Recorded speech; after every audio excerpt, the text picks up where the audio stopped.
Welcome to Zwida Media. If you're new to this channel, please subscribe. Don't forget to like, comment and share. Here's a new video for today. Enjoy.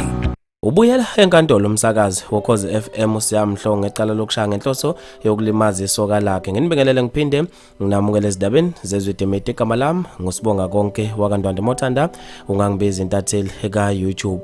Akulindeleke ukuba buyele enkantolo ongumsakazi woKhozi FM uSiyamhlongo ngecala lokushaya ngenhloso yokulimaza oyisoka lakhe. Lo msakazi woKhozi FM ezinyangeni ezimbili ezedlule wavulelwa icala lokushaya ngenhloso yokulimaza ngomunye amsola ngokuthi bathandana naye ngonyaka ka-2020. Akubekwa ukuthi lo msakazi babesuka endaweni yobumnandi nalo ambiza ngesinqandamathe sakhe kwasuka ingxabano maqede wamshaya ekhanda ngenhloso yokumlimaza emkini. Wayizwakala evidweni ethi ngishaya ungibulale maqede lo wesilisa wayovula icala eThekwini eDurban Central wabeke esebekwa icala ngenhloso yokushaya nokulimaza. Kanti-ke namhlanje kulindeleke ukuba phinde ayovela enkantolo njengoba icala lalikade lihlehlisiwe. Abantu bamangala kakhulu ngalesigameko somsakazi othandwa abaningi. Abantu-ke baphawule ngokuhlukahlukana ezikoleni zokuxhumana ngalo loludaba. Umqapheli Mahlobo uthe umhlaba uyabhubha indoda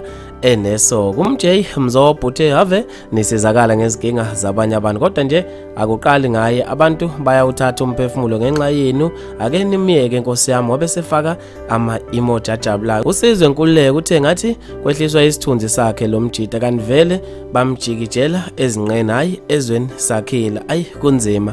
Uzakhona waseMantanjini uthe awu kusho ukuthi uyafana nami naye unesoka lakhe lithi yena njengami nje. Wabesefaka ama-emoji ajabulayo nahlekayo. Usanele Ngcobo qada uthe Jehova baze babhonyane nje impela bebanga izinqa. Wabesethi ngci wafaka ama-emoji acasukayo. Usamukelo Udindi uthe shemu awu ngiyathemba ukuthi konke kuzomhambela kahle enkantolo. Bafethu maningi kakhulu ama-comment ngizofisa mina ukuzwa ukuphawula kwakho ngalolu daba khona lapha kwi-comment section. Mina nje ngentathela YouTube ngiyayideda indawo ngibambe evidweni elandelayo.